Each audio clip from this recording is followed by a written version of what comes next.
Hello everyone, welcome to the channel agricultural studies.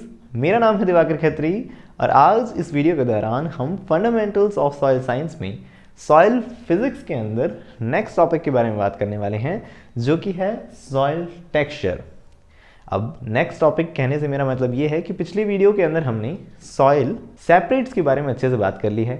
Soil separates क्या होते हैं और सॉइल सेपरेट्स और सॉइल टेक्सचर के अंदर क्या फ़र्क होता है, ये भी पिछले वीडियो के अंदर हमने अच्छे से जाना था। तो पिछले वीडियो में आपने जाना था कि सॉइल सेपरेट मतलब होता है सैंड, सिल्ट या क्ले, है ना। ये सॉइल के पर्टिकुलर क्या कहते हैं, हम साइज़ के बिहाफ पे हम देख रहे हैं। सॉइल पार्टिकल के जो साइज़ होते हैं उसकी ग्रुपिंग कर दी जाती है ना। तो हमने देखा था कि सॉइल के अंदर अगर ग्रुपिंग कर दी है सैंड पार्टिकल्स की तो उसे सैंड फ्रैक्शन के रूप में हमने जाना था, फिर क्ले फ्रैक्शन और साथ में सिल्ट फ्रैक्शन। तो कहने का मतलब वहाँ हमने सॉइल सेपरेट्स के बारे में बात करी थी। तो उसी दौरान आपने ये भी जाना था कि सॉइल टेक्सचर क्या होता है। सॉइल टेक्सचर मतलब होता है the relative proportion of sand, silt and clay, या हम कह सकते हैं the relative proportion of soil separates. Soil separate का ही रिलेटिव प्रोपोर्शन, यानी उनकी कितनी हिस्सेदारी है सॉइल के अंदर, कि सैंड कितना है, सिल्ट कितना है, क्ले कितना है, इसके बिहाफ पे हम देखते हैं सॉइल का टेक्सचर डिसाइड होता है। क्लियरिटी है कि सॉइल टेक्सचर और सॉइल सेपरेट में फ़र्क होता है ना। तो ये चीज़ आपने पिछली वीडियो में जानी थी। तो आज एक चीज़ ये भी इंपॉर्टेंट है जो आप नोट कर लें कि the soil texture is the basic and the permanent property of the soil. Soil texture क्या होता है? पहली बात तो बेसिक, एकदम बेसिक प्रॉपर्टी है ये। यानी हम देख रहे हैं कि रॉक्स से हम देख रहे हैं जब रिगोलिथ बने और रिगोलिथ के बाद उसमें स्पेसिफिक सॉइल फॉर्मिंग प्रोसेस हो, तो जो सॉइल बन रही है हमारे पास उसके अंदर सबसे इंट्रिंसिक प्रॉपर्टी, जो सबसे बेसिक प्रॉपर्टी होगी वो सॉइल टेक्सचर होगी एक। तो साथ में हम देख रहे हैं कि ये परमानेंट प्रॉपर्टी है। परमानेंट प्रॉपर्टी है, ये बहुत इंपॉर्टेंट बात है। यानी हम देखते हैं किसी सॉइल का सॉइल टेक्सचर जो है वो किसी पर्टिकुलर एक्टिविटी से हम चेंज नहीं कर सकते। एग्जामिनेशन में आपसे इस तरह से क्वेश्चन पूछ सकते हैं कि अगर किसी पर्टिकुलर फील्ड पर हमने टिलेज किया गया है ना, हमने टिलेज किया है, या हम देख रहे हैं उसके ऊपर कोई और एप्लीकेशन किया गया है, फर्टिलाइज़र एप्लीकेशन, या हम देख सकते हैं उसके अंदर कोई और पर्टिकुलर मैकेनिकल एक्टिविटीज़ की गई हैं, तो उससे आपसे पूछेंगे कि बताओ उसके ऊपर टेक्सचर पे क्या इफेक्ट पड़ेगा, टेक्सचर जो है सॉइल का वो कैसे इफेक्ट होगा। तो आपको आंसर क्या करना है, आपको आंसर समझ आना चाहिए कि सॉइल टेक्सचर पे कोई फ़र्क नहीं पड़ेगा, ठीक है। क्योंकि हमें ये पता होना चाहिए कि सॉइल टेक्सचर क्या है, एक परमानेंट प्रॉपर्टी है। परमानेंट प्रॉपर्टी है, इसका मतलब क्या हुआ, इसका मतलब ये हुआ कि ये चेंज नहीं होती है किसी पर्टिकुलर एक्टिविटी से, ठीक है। वैसे जब आप और थोड़ा पढ़ेंगे बुक्स वगैरह के अंदर तब आपको एक टर्म मिलेगी जो कि होती है मार्लिंग, है ना। तो मार्लिंग का मतलब वास्तव में ये होता है कि कैल्शियम से हम देख सकते हैं, कैल्शियम युक्त या कैलकेरियस जो क्ले होती है, क्ले जो है जिसके अंदर कैल्शियम हो, वो क्ले जब हम सॉइल के अंदर प्रोवाइड कराते हैं तो उससे क्या होता है, सॉइल की क्वालिटी इंप्रूव होती है। पिछले वीडियो में आपने जाना था कि क्ले, सैंड और सिल्ट के अंदर कुछ फ़र्क थे, है ना। तो आपने जाना था कि क्ले पार्टिकल्स जो होते हैं उनकी वाटर होल्डिंग कैपेसिटी अच्छी होती है। तो अगर हम किसी सॉइल के अंदर उसकी कंडीशन को इम्प्रूव करना चाहते हैं, सॉइल टेक्सचर की प्रॉपर्टीज़ को थोड़ा इम्प्रूव करना चाहते हैं, तो उसमें हम क्या डाल सकते हैं, क्ले, ऐसी क्ले जिसमें कैल्शियम हो, क्योंकि कैल्शियम का नेचर थोड़ा फ्लक्चुएटिंग होता है, यानी सॉइल पार्टिकल्स को बाइंड करता है, वो सीमेंटिंग वाला नेचर होता है उसका। तो कहने का मतलब उससे सॉइल का टेक्सचर इंप्रूव हो सकता है, उसकी प्रॉपर्टीज़ इंप्रूव हो सकती हैं, लेकिन चेंज नहीं हो सकता, ठीक है। तो इस चीज़ में आप समझिए कि मार्लिंग क्या है। हम देख रहे हैं कि पर्टिकुलर सॉइल टेक्सचर, कौन सा टेक्सचर हो गया, मान लेते हैं क्ले वाली सॉइल थी, उसको अगर हमने सैंडी सॉइल के अंदर मिक्स कर दिया, तो ये मिक्सिंग जो है एक पर्टिकुलर एक्टिविटी जो है, इसे हम क्या नहीं कह सकते, चेंजिंग ऑफ सॉइल टेक्सचर नहीं कह सकते। सॉइल टेक्सचर जो है एक बेसिक और परमानेंट प्रॉपर्टी है, जबकि मार्लिंग जैसी टर्म भी यूज़ की जाती है तो वो सिर्फ हम कहते हैं मिक्सिंग कर रहे हैं, उसके अंदर हम एक से दूसरे सॉइल के सेपरेट की, है ना। तो सॉइल सेपरेट की मिक्सिंग होने से उसकी प्रॉपर्टी में थोड़ा इंप्रूवमेंट आ सकता है, ठीक है। तो उस पॉइंट्स को आप अच्छे से याद रखें, फ़र्क ध्यान रखें, इस बात को इंपॉर्टेंट दिमाग में बिठा लें कि एक परमानेंट प्रॉपर्टी है, ओके। तो आज इस वीडियो के दौरान अब और क्या क्या हम जानने वाले हैं सॉइल टेक्सचर के बारे में। तो सबसे पहले हम जानने वाले हैं सॉइल टेक्सचर क्लासेस के बारे में। सॉइल टेक्सचर क्लासेस जो हैं वो 12 होती हैं, तो उनके बारे में हम थोड़ी बात करेंगे, और साथ में हम जानेंगे कि हैवी और लाइट सॉइल में क्या फ़र्क होता है। नाम से सुनने में ऐसा लगता है जो सॉइल हल्की है उसे लाइट कह दो, जो भारी है उसे हैवी कह दो, लेकिन ये कॉन्सेप्ट यहाँ लागू नहीं होता है।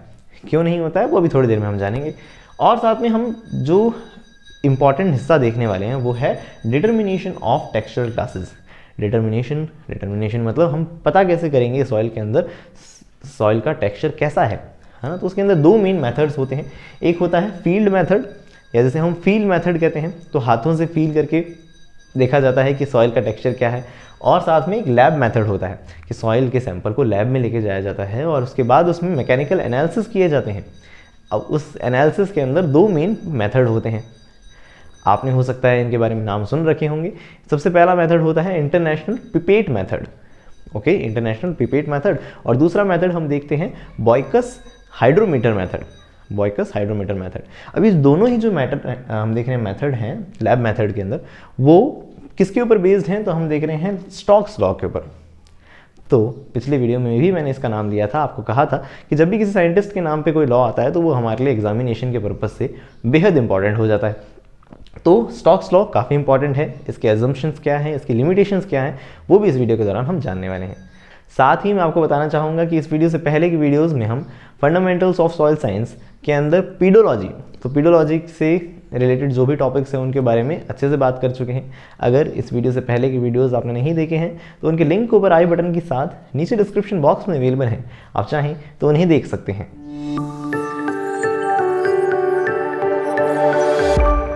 तो चलिए अब हम बात करते हैं सॉइल टेक्सचर क्लासेस के बारे में। तो मैं आपको बताना चाहूँगा कि सॉइल टेक्सचर क्लासेस जो हैं वो नंबर में 12 होती हैं, ठीक है। अब इन 12 के 12 सॉइल टेक्सचर क्लासेस जो हैं उनकी लिस्ट आपके सामने स्क्रीन पर अवेलेबल है ना। तो आप देख सकते हैं कि इसमें अलग अलग नेम्स उसमें लिखे गए हैं, जैसे कि है ना लोम क्लास है ना, सैंड लोम, सैंडी लोम, इस तरह से अलग अलग क्लासेस के बारे में वहाँ पे लिखा गया है। तो उन 12 क्लासेस को याद करना तो जैसे मर्जी आप करना चाहें तो ठीक है, लेकिन एक इम्पॉर्टेंट पॉइंट है यहाँ पे ध्यान रखने वाला, नोटिस करने वाला, कि हमें ये पता होना चाहिए कि जो हम सॉइल टेक्सचर क्लास का नाम पढ़ते हैं उसके अंदर जो लास्ट वर्ड होता है वो ये रिप्रेजेंट करता है कि उस पर्टिकुलर हम देख सकते हैं सॉइल सेपरेट का अमाउंट उस सॉइल में सबसे ज़्यादा है। क्या बोला मैंने, जैसे कि एग्जांपल से समझते हैं, जैसे कि मान लीजिए लिखा हुआ है सैंडी लोम क्ले, सैंडी लोम क्ले, तो इसका क्या मतलब हो सकता है, लास्ट में मैंने क्या बोला, क्ले, तो क्ले का अमाउंट उस पर्टिकुलर टेक्सचर क्लास में सबसे ज़्यादा होगा, लोम का उससे कम होगा और सैंड का सबसे कम होगा।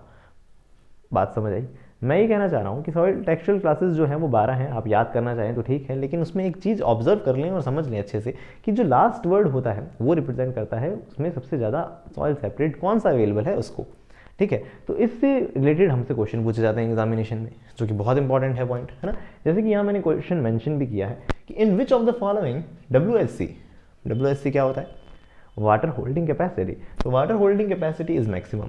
तो वाटर होल्डिंग कैपेसिटी सबसे ज़्यादा किस में दिखी थी, आपने पिछला वीडियो देखा है या नहीं भी देखा है तो आपको मालूम ही होगा कि क्ले सॉइल्स जो होती हैं उनके अंदर वाटर होल्डिंग कैपेसिटी ज़्यादा होती है एज़ कम्पेयर टू सिल्ट और सैंड। तो हमसे ये पूछना चाह रहे हैं कि विच ऑफ द फॉलोइंग के अंदर क्ले सबसे ज़्यादा होगी, समझ आती थी इतनी बात।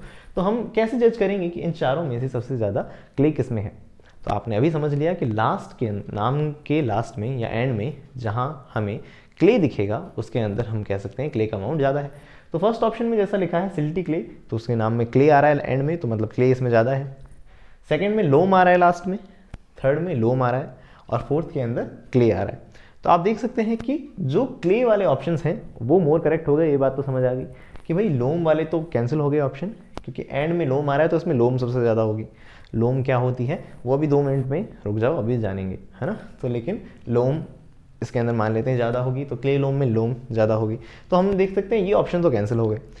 फर्स्ट और फोर्थ में देख रहे हैं क्ले ज़्यादा है, तो क्ले के बाद कौन ज़्यादा है, सिल्टी ज़्यादा है, यहाँ पे सिल्ट ज़्यादा है। यहाँ हम देख रहे हैं क्ले के बाद सैंड ज़्यादा है।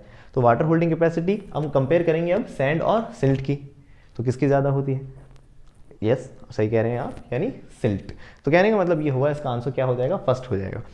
तो कैसे क्रैक करेंगे हम इसके आंसर, तो हमें पता होना चाहिए कि लास्ट टर्म जो है वो सबसे ज़्यादा हायर अमाउंट को रिप्रेजेंट कर रही है, उसके बाद हम देख रहे हैं उससे पहले वाला अमाउंट जो है उसका ज़्यादा होगा एंड सो ऑन। उल्टा नाम हम देखते हैं इसमें से ऑब्जर्व करते हैं, समझने की कोशिश करते हैं, ठीक है। इस पॉइंट को ज़रूर ध्यान रखिएगा और भी एग्जाम्पल्स करिएगा। कोशिश है मेरी कि स्क्रीन के ऊपर आपके पास ऐसा ही एक और आंसर क्वेश्चन अवेलेबल हो जाए ताकि आप उसका आंसर कर सकें। और उसका आंसर नीचे कमेंट सेक्शन में कमेंट करके ज़रूर बताइएगा ताकि मुझे भी पता चले कि आपको समझ आया है कि नहीं आया, है ना। तो इस तरह से हम देख सकते हैं। तो 12 टेक्सचुरल क्लासेस होती हैं। अब हम देखते हैं कि ये जो सॉइल टेक्सचुरल क्लासेस हैं, है ना, वो तो चीज़ें अलग हो गई। अब हम ये देखते हैं कि सॉइल जो है मेनली 4 तरह की बताई जाती है। टेक्सचुरल क्लासेस नहीं है, ये सॉइल है। सॉइल को ही हम देखते हैं टेक्सचर के ब्याह पे 4 रूप में समझा जाता है कि भाई Sandy soil, clay soil, silty soil और लोम सॉइल। नाम से समझ आता है कि सैंडी सॉइल जिसमें सैंड ज़्यादा होगी यानी सैंड सेपरेट्स ज़्यादा होंगी, क्ले सॉइल जिसमें क्ले का अमाउंट ज़्यादा होगा, सिल्टी सॉइल जिसमें सिल्ट का अमाउंट ज़्यादा होगा, और हम देख रहे हैं चौथा जो लोम सॉइल है। लोम सॉइल का मतलब क्या होगा, जिसके अंदर सैंड, सिल्ट और क्ले तीनों ही क्या होती हैं, बराबर प्रोपोर्शन में होती हैं। ये लोम सॉइल सबकी फेवरेट है, मैं जानता हूँ, है ना, आप भी जानते हैं कि भाई सैंड, सिल्ट और क्ले जब बराबर होता है तो उसे हम क्या कहते हैं, लोम सॉइल कहते हैं। तो आप लोम सॉइल के बारे में जानते होंगे। तो यहाँ अब इसके बारे में हमको ये डाटा याद रखना है कि सैंडी सॉइल तब कहेंगे जब एटलीस्ट 70% सैंड अवेलेबल होनी चाहिए, उसमें सैंड सेपरेट 70% अवेलेबल हो, 15% और लेस क्ले यानी 15% या उससे कम क्या होना चाहिए, उसमें क्ले मटेरियल होना चाहिए। और दूसरा, अच्छा सैंडी सॉइल को आप जानते होंगे हम इसे कोरस सॉइल कहते हैं, याद होगा आपको, है ना, तो कोरस सॉइल कहते हैं। क्ले सॉइल तब कहते हैं जब हम उसे फाइन टेक्सचर सॉइल कह देते हैं, क्योंकि पार्टिकल्स बहुत छोटे होते हैं तो फाइन टेक्सचर कहा जाता है इसे। तब कहना है जब 35% उसमें क्या हो, कम से कम क्ले सेपरेट्स अवेलेबल हो। उसमें सैंड कितनी होनी चाहिए, 70%, क्ले कितनी, 15 से कम होनी चाहिए। यहाँ 35% से ज़्यादा होना चाहिए क्ले अमाउंट। तीसरा हम देख रहे हैं सिल्टी सॉइल। सिल्टी सॉइल का मतलब ये हुआ कि एटलीस्ट 80% ऑफ सिल्ट होना ही चाहिए उसमें, 80% तक उसमें सिल्ट होना चाहिए और 12% और लेस उसमें क्ले होना चाहिए। लोम के अंदर आपको याद रखना है कि तीनों लगभग इक्वल अमाउंट में होंगे। और आपको ये भी पता होना चाहिए कि यह है best for the agriculture. Agriculture के लिए सबसे बेस्ट सॉइल कौन सी मानी जाती है, तो लोम सॉइल मानी जाती है। अच्छा, लोम सॉइल के अंदर एक रेशो भी मेंशन किया जाता है, अभी लिख लीजिए अपनी कॉपी में, कि 40:20 सैंड, सिल्ट और क्ले का अमाउंट 40:40:20 या 2:2:1 इस रूप में भी याद रख सकते हैं। तो इस रूप में भी कई बार एग्जाम में पूछा जाता है, तो उसे भी याद रखें, वरना ओवरऑल हमें याद रखना है कि तीनों लगभग बराबर होते हैं, ठीक है। उसके बाद एक पॉइंट और आता है जिसको हम बोलते हैं हैवी सॉइल, और दूसरा हम देखते हैं लाइट सॉइल। हैवी सॉइल और लाइट सॉइल, जैसा कि नाम से लगता है हैवी मतलब भारी होगी सॉइल। भारी कौन होगी, जो कि सैंड है, मतलब जिसमें पार्टिकल बड़े होंगे, है ना।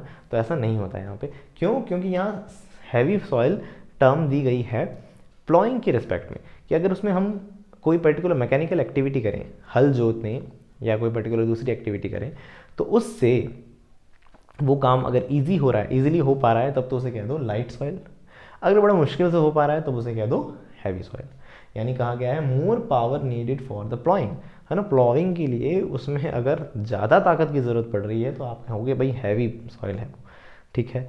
हैवी तब होगी जब सॉइल के बीच में मजबूती अच्छी हो, मतलब उसके अंदर पार्टिकल्स ज़्यादा मजबूती से जुड़े हुए हों, उसमें कोहेशन और एडेशन ज़्यादा हो। तो ऐसा कौन सी सॉइल में होता है, तो आप जानते हैं क्ले सॉइल के अंदर। यानी हम देखते हैं फाइन टेक्सचर्ड सॉइल के अंदर ऐसा होता है, या हम कह सकते हैं क्ले सॉइल के अंदर ऐसा देखा जा सकता है। तो clay soils are heavy soils, और हम देख रहे हैं सैंडी सॉइल्स आर कोरस और लाइट सॉइल, ठीक है। तो इस तरह से अभी इस वीडियो के दौरान हमने जान लिया soil texture classes, soil texture के बारे में, है ना। मैंने शुरुआत में कहा था कि हम डिटर्मिनेशन के भी बारे में बात करेंगे, बट मुझे लग रहा है कि अगर मैं इसी वीडियो में डिटर्मिनेशन को कंटिन्यू करूँगा तो ये वीडियो बहुत लंबा हो जाएगा, 40-50 मिनट तक भी चला जाएगा, और कोई नहीं देखने वाला फिर इस वीडियो को, है ना। तो इस वीडियो का जो नेक्स्ट वीडियो होगा उसके अंदर हम बात करेंगे डिटर्मिनेशन के बारे में। मैं अगर आप इसको हाथों हाथ ही देख रहे हैं इन वीडियो सीरीज़ को, तो आई प्रॉमिस कि इस वीडियो के जस्ट अगले दिन ही डिटर्मिनेशन वाला जो पोर्शन है उसका वीडियो अपलोड कर दिया जाएगा, तो आप उसे देख सकते हैं। साथ ही इस वीडियो से पहले की वीडियोस में हम सॉइल पेडोलॉजी से रिलेटेड टॉपिक्स को भी कवर कर चुके हैं। अगर इस वीडियो से पहले के वीडियोस आपने नहीं देखे हैं तो उसके लिंक ऊपर आई बटन के साथ नीचे डिस्क्रिप्शन बॉक्स में अवेलेबल हैं। साथ ही इस वीडियो से पहले हम सॉइल सेपरेट्स के बारे में बात कर चुके हैं, अभी मैंने आपको बताया ही था पहले। तो सॉइल सेपरेट्स मतलब पिछला वीडियो और अगला वीडियो दोनों के ही लिंक इस वीडियो के खत्म होते ही आपके सामने रिप्रेजेंट हो जाएंगे, तो आप चाहें तो उन पर क्लिक करके आराम से उन्हें भी देख सकते हैं। साथ ही मैं आपको कहना चाहूँगा आप इस वीडियो को प्लीज़ लाइक ज़रूर करें, क्योंकि इस वीडियो को लाइक करने से इस चैनल को तो सपोर्ट मिलेगा ही, साथ ही इस चैनल के और भी जो हम देख रहे हैं वीडियोज़ हैं यूट्यूब आपको रिकमेंड करता रहेगा, तो आप इस चैनल से और अच्छे से जुड़ सकते हैं। और साथ ही इसी तरह की वीडियोज़ के लिए जुड़े रहिएगा एग्रीकल्चरल स्टडीज़ से।